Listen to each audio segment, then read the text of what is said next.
పవన్ కళ్యాణ్ గారు power star, ఆయన ఒక మెగాస్టార్ తమ్ముడు. మరి ఆయన 21గా ఆగిపోయాడు ఏంటంటే, ఒరే నాయన ముద్రగడ నీకు దండం పెడతాంరా, నువ్వు ఏంటి, నువ్వు ఏ జాతికి చెందినోడివి? కాపు జాతి అన్నాడు. కాపు జాతి అంటే ఎవడైనా సరే కులం పేరు చెప్పుకుని, మేము కాపులమే, కులం పేరు చెప్పుకుని మాకేం వేషాలు రాలా. పవన్ కళ్యాణ్ గారు ఆయన రాసిన ప్రేమలేఖకి స్పందించలేదు. పవన్ కళ్యాణ్ గారు పాపం ఆయనకి పెన్లో ఇంకైపోయింది. హరిరామ్ చౌంగ గారు ఇంట్లో కూర్చున్నాడు. ఈయన మొదలెడుతున్నాడు ప్రేమలేఖలు. ఇప్పుడు ఏంటంటే మొలతాడు కట్టినోడు, లాగోలు వేసుకున్నాడు, రాజకీయం అన్నాడు, అక్కడతోటి సరే ఏదో పెద్ద ఆయన ఏదో మాట్లాడుతున్నాడు. మళ్ళీ ఇంకా దానికి తగ్గట్టు పవన్ కళ్యాణ్ గారిని తరిమి కొట్టండి, సినిమా వాడిని తరిమి కొట్టండి అన్నాడు. విశ్వవిఖ్యాత నట సార్వభౌమ నందమూరి తారక రామారావు గారు గవర్నమెంట్లో ట్రాన్స్పోర్ట్గా పనిచేసిన చరిత్ర ఈ రెడ్డి కాపుది. తలుపులన్నీ వేసేసి గండబెట్టి కూర్చుంటాడు. ఈసారి గండబెట్టి కూర్చుంటే పలకరించడానికి కూడా ఎవడు రాడు. కాపులు అనేవాడు ఎవడో లేడు ఇక్కడ, పలకరించడానికి ఎవడు రాడు. సొంత ఇంట్లో ఆయన అంబటి శ్యాంబాబు అని మా మీద పడి ఏడిచాడు. నాతోటి త్రివిక్రమ్ గారు ఫోన్ చేసి, సముద్రగని గారు ఒకటే మాట అన్నారు, ఒక 1 minute క్యారెక్టర్ అయ్యేది, 1 second ఉంటుందేమో అని అంటే, నేను చేస్తానండి అంటే, ఏంటి ఆ క్యారెక్టర్ అని అడిగా. నేను చెప్పిన మాటలు అల్లుడు చెప్పాడు. ఒక దుర్మార్గుడు, ఒక దగులుబాజీ, ఒక లేకి పనులు చేసే ఎదవ, అలాంటి దరిద్రమైన బాధ్యత లేని ఒక ఉన్నతమైన పదవి ఇస్తే దాన్ని పట్టించుకొని ఒక ఎదవ క్యారెక్టర్ అండి మీరు చేస్తారంటే, ఒక ఫ్రేమ్ అయినా నేను చేస్తానన్నా. నేను చేశాక నా డ్యాన్స్ పృథ్వీ గారు వేశారు, నువ్వేమన్నా మెగాస్టారా రా, నీ డ్యాన్స్ మేము ఇమిటేట్ చేయటానికి? వాడు ఒక దగులుబాజీ ఎదవ, ఆడ పనికి మళ్ళీ ఎదవ. ఆ ఇరిగేషన్ మినిస్టర్ చేశారు. ఆడికి ఏమొచ్చండి అసలు? పొట్ట పొడిస్తే అమ్మట్ రాంబాబు అని రాయమనండి ఇంగ్లీష్లో. ఇప్పుడు రింగ్ రాణి రోజా గురించి, డైమండ్ రాణి. మేము ఇక్కడ కాలేజీలో చదువుకున్నాం, మాకు చాలామంది ఫ్రెండ్స్ నగిరిలో ఉన్నారు, ఎక్కువ మంది తమిళన్స్ ఎక్కువ ఉన్నారు, నగిరి వ్యాపారస్తులు. ఈవిడేమో గుడ్ మార్నింగ్ ఎలా అనొచ్చు, ఇలాగ పైకి జన సైనికులను రెచ్చగొట్టాకి గుడ్ మార్నింగ్ అని ఎలా ఉంది. మరి ఈవిడొచ్చి చంద్రబాబు నాయుడు గారు ఒక దరిద్రుడు జైల్లో ఉంటే ఇంకో దరిద్రుడు సపోర్ట్ చేశాడని పవన్ కళ్యాణ్ గారిని నువ్వు మాట్లాడితే, నీ విఘ్నత ఆడదానం కాబట్టి ఇంకంతకన్నా ఎక్కువ మాట్లాడకుండా వదిలేసాం మేము.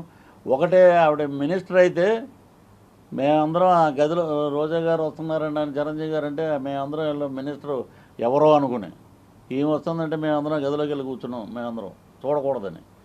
అన్నయ్య పాపం మంచి హృదయంతో ఆవిడకి పట్టుబట్టలు పెట్టి భార్యాభర్తలు ఆశీర్వదించి వాళ్ళకి భోజనం పెట్టి పంపిస్తే, నెక్స్ట్ డే ఈ డైలాగు, పవన్ కళ్యాణ్ గారు గాడిదలాంటోడు, 55 ఏళ్ళు ఉన్నాయి అంది. నీ ముడ్డు కింద నీకు 52 ఉన్నాయి కదా తల్లి. నీకు ఎప్పుడు చూసినా, ఇప్పుడు ఎవరైనా మనం అన్నదమ్ముల్ని రాయలసీమలో కానీ ఎక్కడైనా ఆంధ్రప్రదేశ్లో కానీ ఎక్కడైనా సరే అన్నదమ్ములు చూస్తే అన్న బాగున్నాం అన్న అంటాం మనం. ఆనందం చూడాలనుకున్న వాళ్ళందరూ భోగుమంతులంతా పోతున్నారు. ఇప్పుడు మొత్తం ఖాళీ. నేను ఒక యాడ్ చేశాను, ల్యాండ్ టైటిలింగ్ యాక్ట్ అని. దాని మీద ఏంటో లోకేష్ బాబు మీద కేసు అంట, చంద్రబాబు నాయుడు గారి కేసు అంట. దాని మీద ఎవరు మాట్లాడినా కూడా వారిని అరెస్ట్ చేస్తారంట. అంటే ప్రజలకి మనం మీరు ఈ రకంగా పోతున్నారా నాయన, రాజా అంటుంటాడు, అందుకు బయటికి రమ్మనండి రాజాని. దేత్తడి పోచమ్మ గుడి అయిపోద్ది తెలంగాణలో చెప్పినట్టు. బయటకు వచ్చి మీరు మాట్లాడమనండి. ఇదే తిరుపతిలో నేను ఛాలెంజ్ చేస్తున్నా, తిరుపతిలో ఎక్కడైనా ఒక మీటింగ్లో నిలబడమనండి. ఆయన వీళ్ళందరూ ఏంటంటే గట్టిగా మాట్లాడడం. ఆవిడెవరో యాంకర్ శ్యామలాగదేవి అంట, బెట్టింగ్ రాని ఆమె, బెట్టింగ్ యాప్లకి యాంకరింగ్ చేస్తుంది. ఆమె వచ్చేసి వైజాగ్లో మాట్లాడితే మహిళలంతా చీ అంటున్నారు. ఏంటంటే రోడ్లు బ్రహ్మాండంగా ఉన్నాయంట, జగనన్న పాలన అసలు రామరాజ్యంలా ఉందంట అంటుంటే, నీకు అలా కనపడిందా తల్లి? మాకు అలా ఏదో అంటాడు పోసన్ డైలాగే, ఏం మాట్లాడేవరా, నరాలు కట్ అయిపోయినాయి అంటాడు చూసారా. అలాగా ఈ మాట ఇలాంటివి చేస్తున్నారు వీళ్ళు. కాబట్టి వీటికి అన్నిటికీ చర్మగీతం పడుతుంది. కాబట్టి ఈరోజు ముద్రగడ్డ పద్మనాభం గారు ల్యాండ్ టైటిలింగ్ యాక్ట్లో నేను యాడ్ చేశాను 2 డైలాగులు. మీరు ఏదైనా అడిగే ముందు నేను ఒకటి నామకరణ మహోత్సవం ఒకటి చేయాలి. తిరుపతి కాబట్టి చాలా పవిత్రమైన పుణ్యక్షేత్రం. మరి ఆయన కాపు నాయకుడు అంటున్నాడు కాబట్టి పవన్ కళ్యాణ్ గారిని నేను ఓడించేస్తాను. నేను పవన్ కళ్యాణ్ గారిని అసలు పంపించేస్తాం ఇంటికి. అక్కడ ఉండేది 2,36,700 ఓట్లు ఉన్నాయి అక్కడ పిఠాపురంలో.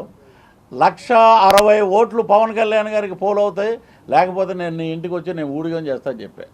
ఒరే నాయన, నీకేం తెలుసురా, నీకు అక్కడ ఎక్కడో కూర్చుని భోజనాలు పెట్టడం, పచ్చడి జాడీలు పంపటం, కాపు నాయకుడు అనే పేరు పెట్టుకోవడం అంత తప్ప నీకేముంది? నీకు ఎప్పుడైనా సరే వస్తారు, ఫస్ట్ రోజు రాగానే ఒక కండ వేస్తారు.